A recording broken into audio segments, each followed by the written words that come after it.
Good evening, everybody. Shalom Aleichem, and thank you so much for joining me for the second in our series of sharing thoughts and prayers, timeless perspectives on Tefillah. Once again, I'd like to begin tonight by thanking our sponsors.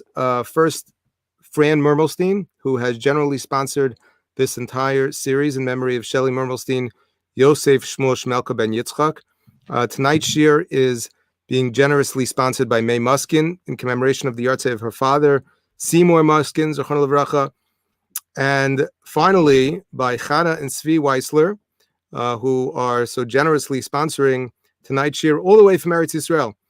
We thank them very much for continuing to learn with us and to sponsor shiurim here at Beth Aaron. And of course, remember, if you're interested in sponsoring shiurim in the future, please contact the office at office@bethaaron.com. So thank you again for, that's .org. Thank you again for joining us for the second shir in this series. If you were with us last week, great. If you were not, so tonight's shir is really going to pick up where we left off. But if you missed last week's shir, you will not be behind in any way whatsoever. Tonight's topic is taking in the view, the extraordinary landscape of Jewish prayer. Last week, for those who were here, you remember we spoke about the difference between tefillah and avoda, and how tefillah in general, Jewish prayer, is inspired by two different streams, two different modalities, which sort of guide and define and shape tefillah, and hopefully sort of inspire our experience. Tonight, we're going to talk about the structure of tefillah. And when we think about davening in general, so most of us, myself included, sort of think about davening in a very sort of narrow, myopic sort of way. I would say that when you open a siddur, depending on what page you open to and what tefillah you happen to stumble upon, you may have a very sort of a different, unique perspective on what's going on. When we think about sort of davening from a content perspective, so if you open up a siddur and you open up to the table of contents, you will find, as you would in any other book, what page you will find Birchos HaShachar, Kaddish Rabbanan, Kaddish Yasam, Shachris, Mincha Maariv, Brachos, etc. That's from a content perspective. Tonight, I don't want to talk about the content of davening, but I really want to look at three different components to davening. That is the structure, just in a very, very general, global sense, because while it is true that davening contains many, many different pieces, the components, the stuff, the content of davening, there is a structure. There is a scaffolding, there is a skeleton, if you will, which defines the entirety of davening from beginning to end. There is, of course, the context to appreciate where we are at any given point relative to what preceded and what followed. And finally, the layers. The davening, like many important works, things that we study, or in this case, things that we pray, have layers. And at any given point, we may focus on some of those layers to the exclusion of others. Not necessarily intentionally, but that may happen. Now, if you were here last week, you remember that we did spend some time talking about davening from an avoda perspective, and we pointed out that the avoda in the Beis Hamikdash, to a large extent, really inspired so much about davening. Foundationally, what davening is, what it means, and to a certain extent, how the tefillos sort of evolved over time. The picture that you see on your screen is one which I think we're going to have actually a lot of pictures tonight from the Mikdash, as you'll see why in a moment. This one that, for me, I find it to be just a very, very beautiful, captivating illustration. Of course, that's what it is, an illustration, because no one actually took a photograph at the Beis Hamikdash. But it really does capture so much of the spectacular, remarkable, and really just captivating scene of the Beis Hamikdash, and seeing so many people there who are there to serve, to worship Hashem. Actually, what I'd like to do, just for a moment, before we actually focus more closely on how much the Mikdash inspired our davening, let's see if this works. I just want to share a very, very quick video clip with you. And I'm hoping as you're watching this, you will be able to consider so much of what we're going to try to do tonight, which is to really, really, really consider how the place itself, how the Makam HaMikdash is something that we visit each and every day when we daven. There is something about this place, many aspects of the place, the layout, if you will, of the Mikdash, that really, if we pay attention, we will see every moment in which we are davening. Now, what you have in front of you is a diagram, a very beautiful diagram of the Beis Hamikdash, which has a lot of information here. We are not going to go through it right now, but if we would be able to review, according to this, 77 points in this diagram in which we can note the important features, the locations in the Beis Hamikdash. What I'd like to do, just going to give you a sort of a heads up beforehand, and then we're going to go a little more closely, is to focus on several in particular. For first, all the way on the left of your screen is what's called the Ezras Nashim. This was actually not a place which was reserved exclusively for women, but it's called the Ezras Nashim. Actually inspires the term Ezras Nashim that we find today in every Beis HaKnesses. Moving over to the right, if you will, which is really more westward, you have the 15 steps, the Chamesh Esrei Ma'alot, which led to the next section, the Ulam, the Ezras Yisrael, the area which was off limits to anyone who was not a member of the Jewish people. Then you have the Ezras Kohanim, which is reserved exclusively for Kohanim. You have the place of the Mizbeach, where Karbanos were brought, followed by the 12 steps, which led to the Ulam, the antechamber, and then finally the Heichal, in which there's the Shulchan, the Menorah, and the Mizbeach HaPnimi, the Mizbeach HaZav, and of course, the innermost chamber known to us as the Kodesh Kodashim, where at the time of the first Beis Hamikdash, the Aron Habris, the Aron Eidos, was located. Here's a different diagram, just sort of give you a 3D image of this exact location. Again, the Ezras Nashim here found sort of below, followed by the Ezras Yisrael, the Ezras Kohanim, and that Heichal, the Kodesh and the Kodesh Kodashim, is the very tall structure that sort of towers above the rest of the Beis Hamikdash. Now, what you have over here is an image of lots of people congregating and ascending the Har HaBayis. This is the outer wall outside of the Beis Hamikdash. And while it's not clear from this picture, we can imagine with me, if you will, that in the early morning hours before the Beis Hamikdash was actually open for business, so to speak, many, many people would gather and assemble in this area. In fact, the pasuk from Tehillim Kuf Lamed Daled says, Shir Amalos, Hine Baruchu es Hashem kol avdei Hashem ha'omdim beis Hashem ba'leilos. The pasuk describes the way people would be omdim, beveis Hashem, gather and be standing anxiously in the Beis Hashem ba'leilos at nighttime. And according to what we are going to describe right now, specifically how our Shachris prayer, the morning tfilos, sort of walk us through the various places and locations within the Beis Hamikdash. So imagine, as Rav Schwab in his introduction to his book, Rav Schwab on Prayer, suggests that the tfilos that we say at the very, very beginning of davening, Adon Olam, Berchus Natilas Yadayim, Asher Yatzel L'Kani Shama, so those sort of pre-tfilos, if you will.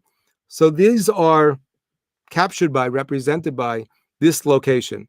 Imagine standing Beveis Hashem Baleilos. And then we proceed to the 15 steps.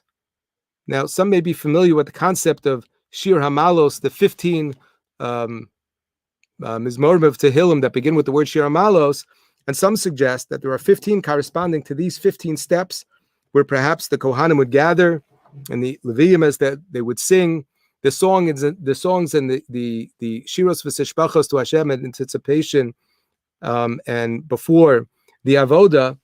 So here you have 15 steps. Now, where in our davening, at this point in the davening, do we have anything that corresponds to the number 15? Now, if you're not familiar with this, you may be scratching your head and saying, I don't know, there's nothing about the number 15 that appears at this point in davening. But the truth of the matter is there is. And we just didn't necessarily know, because we never took the time to count, that the Birchos HaShachar that we say in the morning, beginning with, of course, Asher Nasan Lasachviv Yino Lavchin Ben Yom Vein Loila, and then concluding with the last bracha, V'Mavir Sheina, total 15. And it could very well be by design. that the 15 Birchos HaShachar correspond to these 15 steps that we would ascend when we enter the Beis HaMikdash. Going further, we come to a place called Shah Nikanor, which is right before the Ezras Yisrael.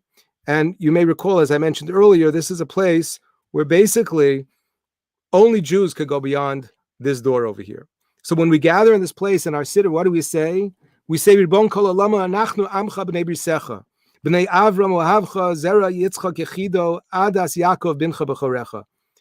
We highlight the unique relationship that we have with HaKadosh Baruch Hu.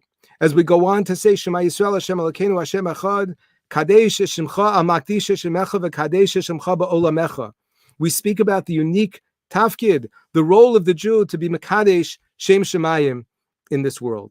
And as we proceed a little further to the Ezras Yisrael, this is a place of gathering for the Jewish people. And so understandably, we say at that point in our tefillos, Kabeitz kovecha mi arba kanfas aretz. We talk about the ingathering of the exiles. We ask HaKadosh Baruch Hu to be Mekayim what it says in the pasuk, Be'ez ahi avi aschem uve'ez kabtzi aschem. HaKadosh Baruch Hu should be Mekabetz nidchei amo Yisrael. And this is what we say in our tefillos corresponding to this point in the Mikdash as we are entering closer to the Heichal, to the Kodesh Kodashim, this place that is called the Ezras Yisrael.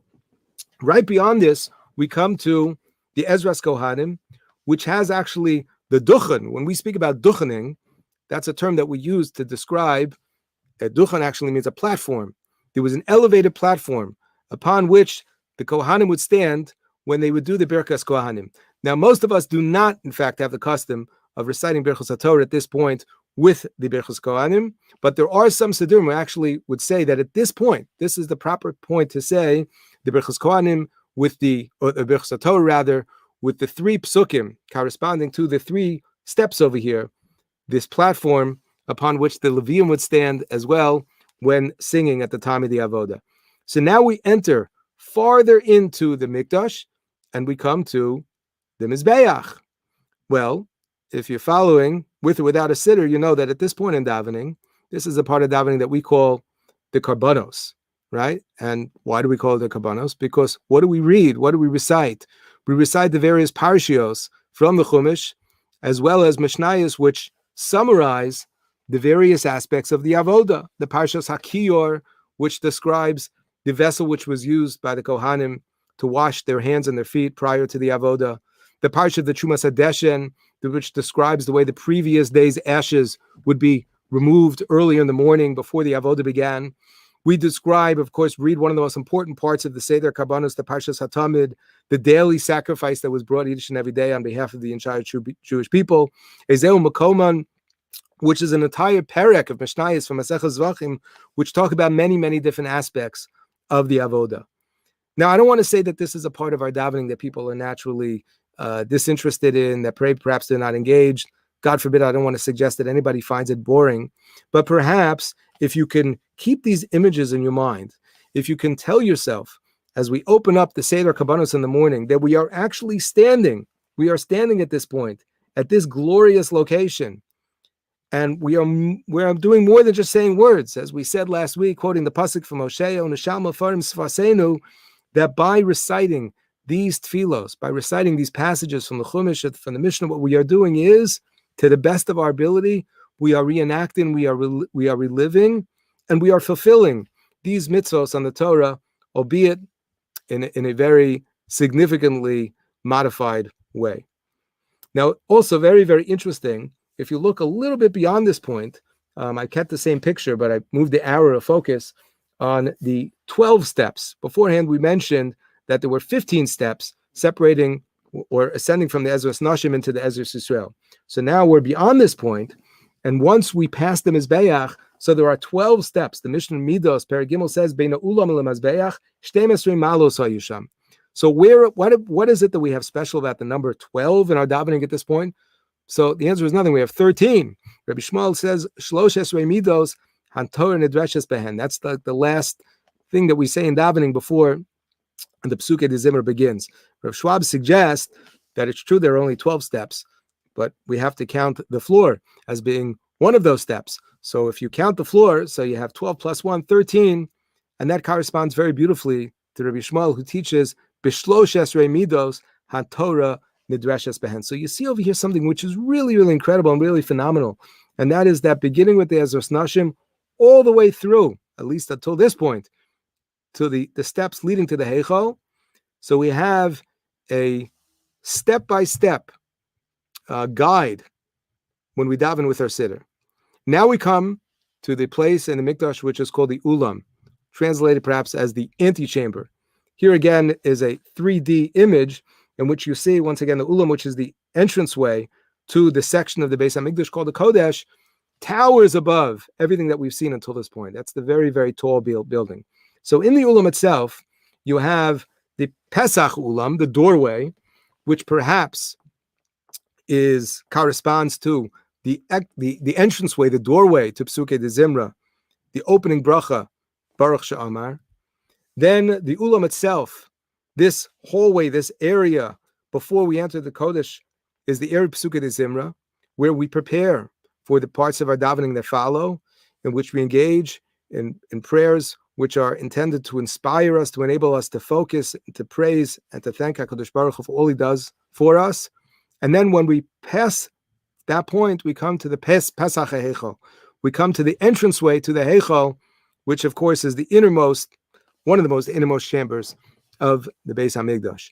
Interestingly, Reb Schwab also mentions, I'm skipping a lot of the stuff that he mentions, I should mention, but that the Mishnah in Midos, also in Perek Gimel, teaches that there were these golden chains that would hang from the ceiling of the Ulam, and the Pirchei Kahuna would go ahead and they would climb them in order to place the crowns. We're not going to get into that right now, but he basically says that the Tefillah of Yehi Chavod, and if you take a look at it, you'll see, unlike most of the other parts of Psukei de Zimra, which are entire excerpts that come from Sefer Tehillim, Yehi Chavod is comprised of lots of different psukim from different places, but it is arranged in somewhat of a chain manner. What I mean by that is, if you take a look, you'll see that the ending of the pasuk relates to the beginning of the next pasuk that follows, and then the end of that pasuk corresponds to the next one. So it's almost like each two psukim sort of are connected to the one that precedes and the one that follows. Very, very beautiful. So he suggests that this corresponds to the chain.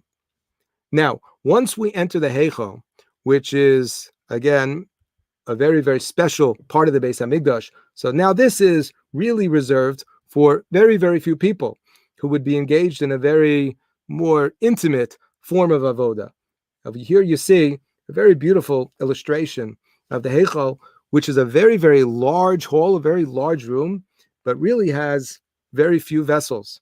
You have all the way to, well, we'll say to our right, if you will, when looking at this, you have the Shulchan.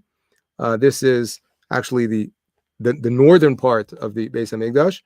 Then you have all the way to our left, which is the southern wall, you have the menorah. And then in the middle, you have the Mizbeach Hazav, the Mizbeach HaPnimi, upon which the Ketores was offered. So these are the three Klei Mikdash that are found inside of the Heichal. Now, what do these correspond to? So we've already finished Psukei de Zimra, Baruch She'amar, all the psukim in between, and then Yishtabach. So we are now in the section of davening that we call Berchos Kriya Shema. Here's another very, very beautiful sort of a close-up illustration of the menorah, again, all the way to the left. It's hard to see the Shulchan in this illustration, and the Mizbeach Hazav right there in the middle.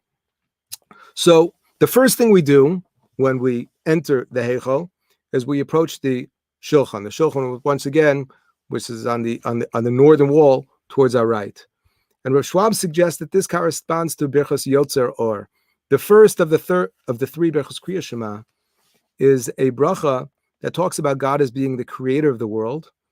And the way Rabbi Schwab explains it, it expresses the way in which HaKadosh Baruch Hu manifests himself through the natural world. The bracha of Yotzer Or is a bracha in which we speak about HaKadosh Baruch Hu as the creator, specifically creator of the cosmos, of the world, and so many of the aspects of the natural world in which HaKadosh Baruch Hu reveals himself to us. The Rambam writes in Hilchos Yisodei HaTorah that if a person wants to come to love Hashem, how does he do this? When a person is misbonin, when a person contemplates the beauty, the grandeur of all of the creation. V'yireh mehen chachmaso she'en lo erech, and he realizes the incredible, unfathomable, immeasurable brilliance with which the world was created. Miyad hu ohev u'mishabeach u'mefayer u'misavet hava gedola leida Hashem hagadol. This creates a person to have this incredible love and a desire to learn more, to understand more, and to connect himself with the Ribono Shel Olam. So one way, we'll say the first way in which HaKadosh Baruch Hu reveals himself to the world is through creation, which is one pathway that we use to come to love Hashem and to inspire a greater Avas Hashem. Now, all the way to our left, or to the south, if you will, is the menorah.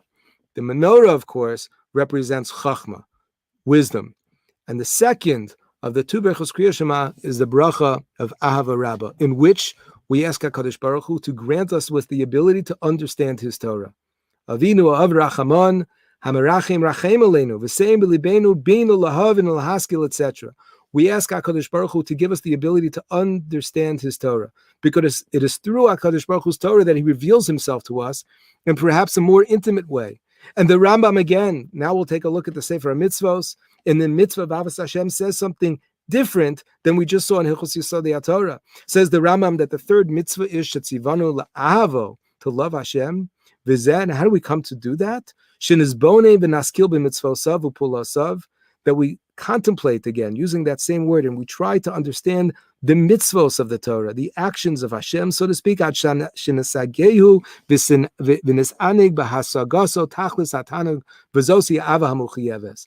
It will enable a person to achieve such a high and elevated and transcendent level of understanding and appreciation, which the Rambam says is a source of genuine delight, of enjoyment. Tanug ha'amiti. And then he quotes the lashon of the Sifrei. The pasuk says, "V'yahavta Hashem Elokecha, eni yodeya keitzad oives hamakom." How do I come to love Hashem? Talmud Lomer, the pasuk goes on to say, "V'hayu hadvarim ele asher nochim mitzavcha hayom al levavecha shemitoch kacha tamakir es misha amar v'hayu olam." How do we come to understand that HaKadosh Baruch Hu is the Creator? How is that we truly understand what it means that HaKadosh Baruch Hu reveals Himself through the Bria, through creation? So the answer is through an enhanced and enriched understanding of Hashem through Torah. So first, we look at the Shulchan, through which HaKadosh Baruch Hu reveals Himself through creation. We then turn to the Menorah, the second of the Berachos Kriya Shema, in which HaKadosh Baruch Hu reveals Himself through Torah. And then we come to the Mizbeach Hazav, the Mizbeach HaPnimi, upon which each and every day, twice a day actually, the Kohen Gadol would offer the Ketores, Reach Nichoach Lashem, that which the Torah describes as being this pleasant aroma, so to speak, to Hashem. And of course, this is the Kriya Shema, regarding which the Torah tells us, or in which we read, V'yahavta Hashem Elokecha b'chol levavcha b'chol nafshecha b'chol yodecha, a very intimate expression of our love, our yearning to connect with the Ribono Shel Olam, something which is expressed and sort of captured by the Ketores on the Mizbeach HaPnimi, which brings us to the final section of davening before we come to the Amidah, and that is the connection between the last bracha, the bracha of Geula, and Tefillah, a part of the davening that Chazal referred to as Smichas Geula L'Tefillah. It is essentially important that we connect the concept of Geula, that HaKadosh Baruch Hu is the Goel Yisrael, that HaKadosh Baruch Hu is the Redeemer, not only in the past tense, but in the present tense as well, that HaKadosh Baruch Hu is the one who enables us to overcome very, very difficult and challenging situations. HaKadosh Baruch Hu is the one who in the past has extricated us from very, very difficult times, particularly our enslavement to Mitzrayim, but beyond that as well. And it is so important that we be so mech geula l'tefillah, that before we enter the Kodesh Kodashim and before we recite the Amidah, we recognize that it is HaKadosh Baruch Hu only who could be the source of our geula in the world. Unless we really, really, really concretize that message, unless we really solidify that message, so then our tefillah is going to be lacking, because we are not going to feel the sense of dependence, the sense of reliance on HaKadosh Baruch Hu that we really need to. It's only when we are truly able to integrate with inside of our minds and our hearts this idea that HaKadosh Baruch Hu is the Ga'al and the Goel Yisrael, that from that perspective, from that firm belief, we can then go ahead and proceed into the Kodesh HaKadoshim as we recite the Amidah. Now we know that the Kohen Gadol only entered the Kodesh HaKadoshim once a year on the holy day of Yom Kippur. Now we enter the Kodesh HaKadoshim every time we daven Shemon Esrei. It says in Shulchan Aruch Siman Sadi Dalid, Sif Aleph, it's right here. B'kumo l'spala, when a person gets up to daven, if a person is davening outside of the land of Israel, Yachzir Panav Keneged Eretz Yisrael, so he should face the land of Israel. You can't actually face Yerushalayim, the Mikdash, when you're standing in Teaneck, New Jersey, but we face in the direction of Eretz Yisrael, and in our minds we imagine as if we are facing Yerushalayim, the Mikdash, and the Beis Kodshei HaKadoshim. Hayahome Beretz Yisrael, if you're in Eretz Yisrael, Yachzir Panav Keneged Yerushalayim, face Jerusalem. And then, and then once again, be mechaven your heart towards that place. If Yerushalayim, Yachzir Panav LeMikdash, v'yechaven gamkin LeBeis Kodshei HaKodshim, Hayomer Achorei HaKaporos, Machzir Panav LeKaporos. We are literally supposed to imagine, as we are taught in Shulchan Aruch, this is based on the Gemara in Brachos Taf Lamed, that when we are davening facing the Kodesh Kodashim, inside, standing there, knowing that our tefillos ascend through Mibein HaKruvim. What a powerful idea, powerful imagery. And what we're doing over here was bringing together some very powerful machshava, which is rooted in the structure of the Beis HaMikdash, but we see it is literally part of the instructions of davening. As it says in Shulchan Aruch, this should be part of our kavanah when we davening. Now, the Gemara in Yevamos Daf Kuf Hey teaches that there would seem to be a contradiction between two psukim. You have on the one hand the pasuk in Sefer Melachim which says "V'hayu einai v'libi sham kol hayamim," and you have another pasuk which says "Nesalav avenu el kapayim." So you have over here seemingly a contradiction, because one pasuk seems to imply that hamispalat tzarich sheyitin einav lamata, that a person's eyes should be facing downwards, and Nisalav avenu el kapayim seems to imply that a person should be looking upwards, facing upwards. So the Gemara resolves this seeming contradiction by saying, when a person davens, his eyes should be faced downwards, but his heart should be facing upwards, in order to essentially fulfill both of these psukim. Now, what exactly does that mean? How do we understand that? So Rabbeinu Yonah's Parish on the Gemara over there explains that when a person is davening, he should try to shed himself to whatever extent he can of all of his thoughts and his worldly occupations, preoccupations. A person should try a person should try to the extent that he can. It's like you have to sort of shed the body, which is the shell to your neshama. But once a person achieves that,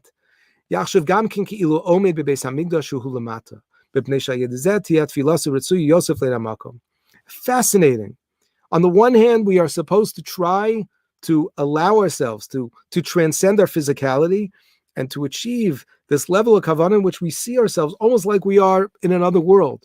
But then we are immediately to redirect our attention and our focus to bring ourselves back to this world, which is where we are, and we are where we are supposed to be when we daven to HaKadosh Baruch Hu. Rav Schwab, and for those of you who have heard me speak about tefillah in the past, you know that this book of Schwab on prayer happens to be one of my favorites. And if you don't own it, I highly recommend that you purchase yourself a copy. He writes at the end of his introduction, which we just went through, when the silent prayer is completed, we take 3 steps back to the Heichal, back to the Ulam, back to the Azara. It is here that we repeat the Shemona Esrei in the place where the Tzibur gathered. Right? If you were with me last week and you remember the way Rabbi Sachs describes the difference between the silent Amidah and the Chazaras Hashatz, you'll appreciate that even more. The 3 steps back take us from the Heichal to the Ulam to the Azara. Finally, as we continue to exit, we find ourselves back in the Ezras Nashim, where we say Techinos, Salichos, Kriyas HaTorah, Kedusha, the Sidra, Mizmor, Tilim, etc. This then gives us an idea of the organization of our tefillos by your sages and Nevi'im, who used the architecture of the Beis Hamikdash as a blueprint for the order in which we are to be mispalo. This is why we call our prayer book Siddur, which literally means order, because the order of the tefillah is of the essence.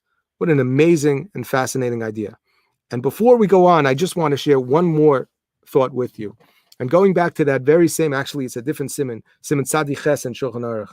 I want you to see this, because it's it really underscores the powerful connection between tefillah and avoda, between davening and the avodas hamikdash. Says the Shulchan Aruch, "Hatfilo hi b'makom hakarban," that our davening, our prayer, comes in the place of a carbon, of a sacrifice. It's for that reason why we have to really, really try to have the proper intent and to concentrate the way we should,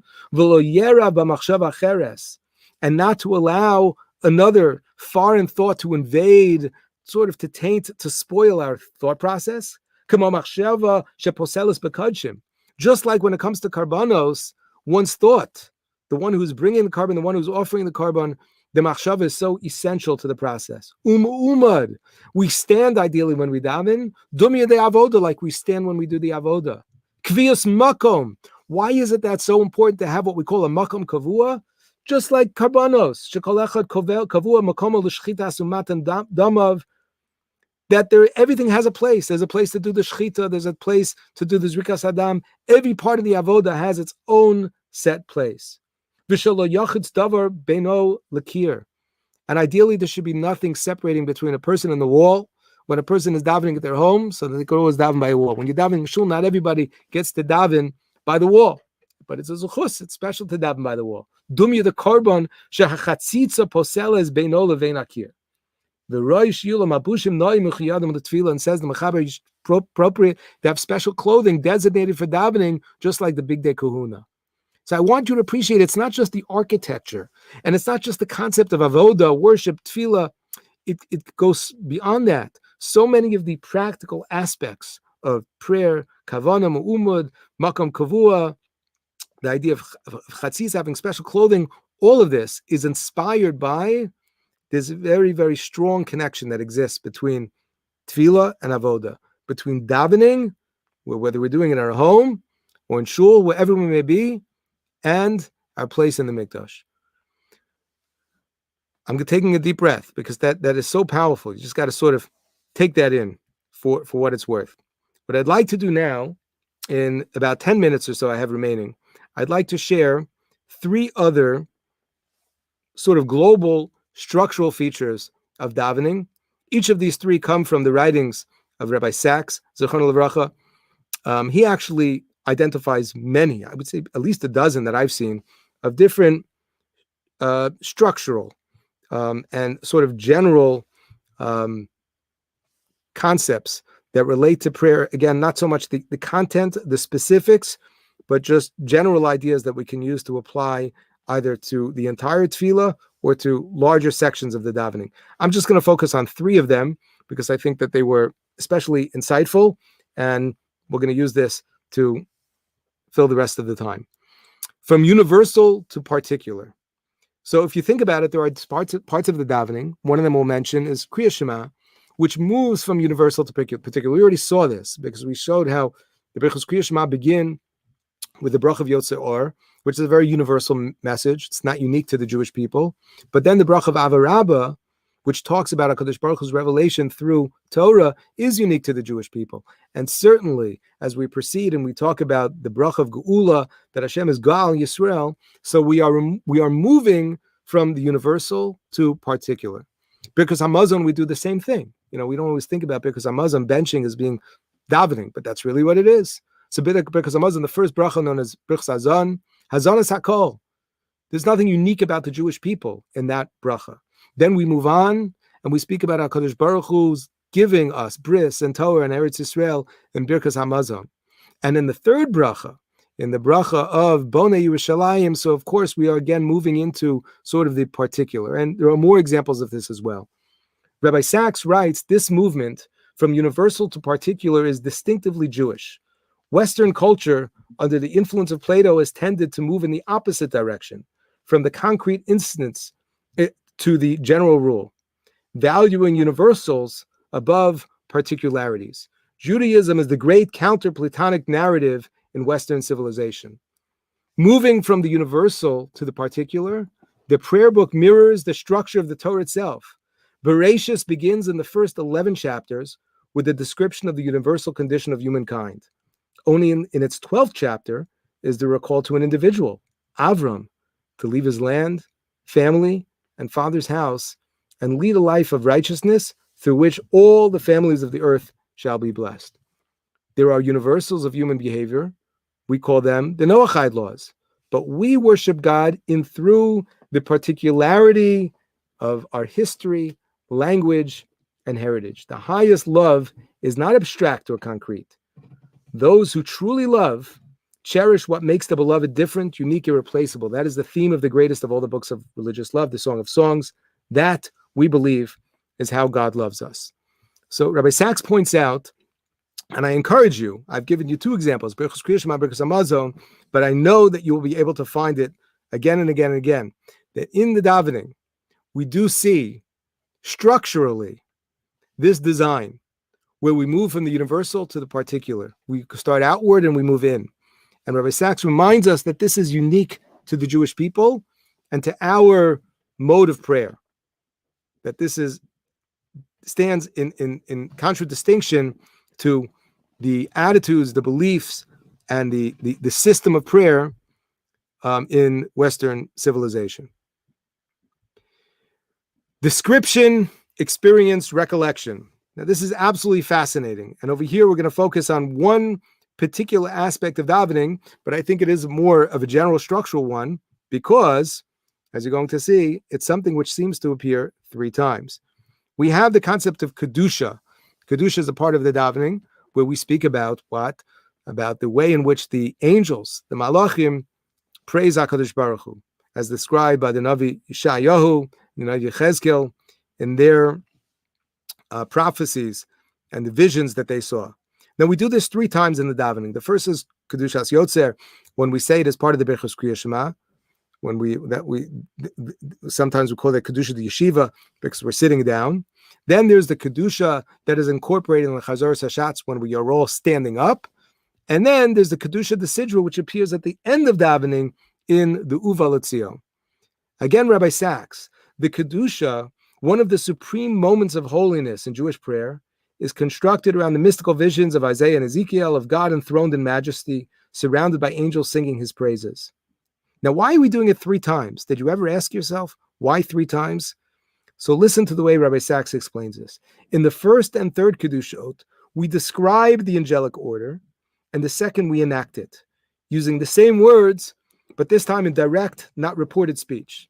And Rabbi Sachs is attributing this idea to the Gaonim, to the Rambam, who explain that fundamentally that is the difference between the Kedusha that is in the beginning of davening, the first, the third, and the Kedusha in the middle. That one is a description and the other one is an enactment. The intensity of Kedusha is heightened by this 3-movement form, from the anticipation and preparation, then the experience itself, and finally the recollection. And I encourage you, the next time, which should be tomorrow morning, hopefully, the next time that you daven and you say the Kedusha in the various parts of davening, give a little more focus and attention to what we're doing. On the one hand, it seems like the same. We keep saying again, Kadosh, Kadosh, Kadosh, Hashem Tzivakos, Malach Ha'aretz Kavoda, Baruch Hashem Imkomo. We just seem to be saying the same thing again and again and again. But it's not the same thing. Because in one case, as he said, with anticipation and preparation, we are describing what happens. And then, in Chazar Hashatz, we are experiencing it ourselves. We are standing with our feet together like the angels themselves. It's a different type of experience. So you'll say, well, why do we have to anticipate and prepare if we're going to do it? Again, because this highlights the intensity, he calls it, of the Kedusha. The Kedusha is such an important experience. It's such an important experience to tap into, to inspire us, and to really motivate us, and to enrich our tefillos, that we experience it from different vantage points, from anticipation and preparation, the experience, and finally, as we have in the Kedusha the Sidra, the recollection. And finally, private, public, private. Now, what does that mean? We know what private is. We know what public is. The private prayer, the public prayer, what's the private? So we spoke a little bit about this last week, but not enough. So we're going to come back to it.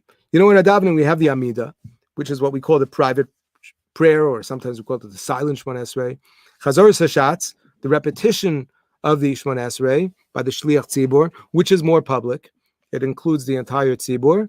And then afterwards, we resume a very sort of personal, private petition in the form of Tachanun, the Tachanunim, different forms depending on the day of the week, etc. So what's going on over here? Says Rabbi Sachs, the silent Amida recalls the intensely personal prayers of the patriarchs and prophets, reminding you, hopefully, of what we did last week. The public repetition represents the daily sacrifices offered by the priest and temple on behalf of all of Israel.